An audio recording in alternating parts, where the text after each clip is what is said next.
Hi, and welcome back to another First Chapter Friday. This Friday, we are reading The Maze Runner by James Dashner, also an acclaimed movie. Chapter 1. He began his new life standing up, surrounded by cold darkness and stale, dusty air. Metal ground against metal. A lurching shudder shook the floor beneath him. He fell down at the sudden movement and shuffled backwards on his hands and feet, drops of sweat beading on his forehead despite the cool air. His back struck a hard metal wall. He slid along it until he hit the corner of the room. Sinking to the floor, he pulled his legs up tight against his body, hoping his eyes would soon adjust to the darkness. With another jolt, the room jerked upward like an old lift in a mine shaft. Harsh sounds of chains and pulleys, like the workings of an ancient steel factory, echoed through the room, bouncing off the walls with a hollow, tiny whine. The lightless elevator swayed back and forth as it ascended, turning the boy's stomach sour with nausea. A smell like burnt oil invaded his senses, making him feel worse. He wanted to cry, but no tears came.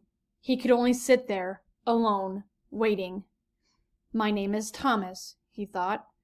That was the only thing he could remember about his life. He didn't understand how this could be possible. His mind functioned without flaw, trying to calculate his surroundings and predicament. Knowledge flooded his thoughts, facts and images, memories, and details of how the world and how it works. He pictured snow on trees, running down a leaf-strewn road, eating a hamburger, the moon casting a pale glow on the grassy meadow, swimming in the lake, busy city square with hundreds of people bustling about their business. And yet, he didn't know where he came from, or how he had gotten inside the dark lift, or who his parents were. He didn't even know his last name. Images of people flashed across his mind, but there was no recognition, their names replaced with haunted smears of color. He couldn't think of one person he knew or recall a single conversation. The room continued its ascent, swaying. Thomas grew immune to the ceaselessness rattling of the chains that pulled him upward. A long time passed. Minutes stretched into hours, although it was impossible to know for sure because every second seemed like an eternity. No, he was smarter than that. Trusting his instinct, he knew he'd been moving for roughly half an hour.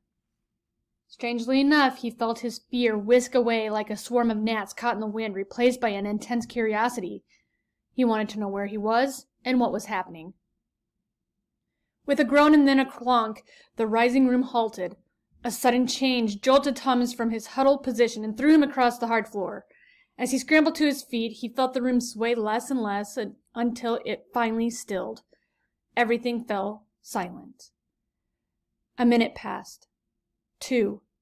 He looked in every direction, but only saw darkness. He felt along the walls again, searching for a way out, but there was nothing, only the cool metal. He groaned in frustration, his echo amplified through the air like the haunted moan of death. It faded, and silence returned. He screamed, called for help, pounded on the walls with his fists. Nothing.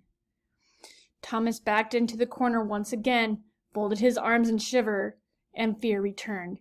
He felt a worrying shudder in his chest, as if his heart wanted to escape, to flee his body. "Someone! Help me!" he screamed. Each word ripped his throat raw. A loud clank rang above him and sucked in a startled breath as he looked up. A straight line of light appeared across the ceiling of the room, and Thomas watched as it expanded. A heavy grating sound revealed double sliding doors being forced open. After so long in the darkness, the light stabbed his eyes. He looked away, covering his face with both hands. He heard noises above, voices, a fear that squeezed his chest. "Look at that Shank. How old is he? Looks like a clunk in a t-shirt." "You're the clunk, shuckface." "Dude, it smells like feet down there." "I hope you enjoyed the one-way trip, Greenie. Ain't no ticket back, bro." Thomas was hit with a wave of confusion, blistered with panic. The voices were odd, tinged with echo. Of the words were completely foreign, others felt familiar. He willed his eyes to adjust as he squinted toward the light and those speaking. At first he could only see shifting shadows, but soon they turned into shapes of bodies, people bending over the hole in the ceiling, looking down at him, pointing. And then, as if the lens of a camera had sharpened its focus, the faces cleared. They were boys, all of them, some young, some older. Thomas didn't know what he'd expected, but seeing those faces puzzled him. They were just teenagers, kids.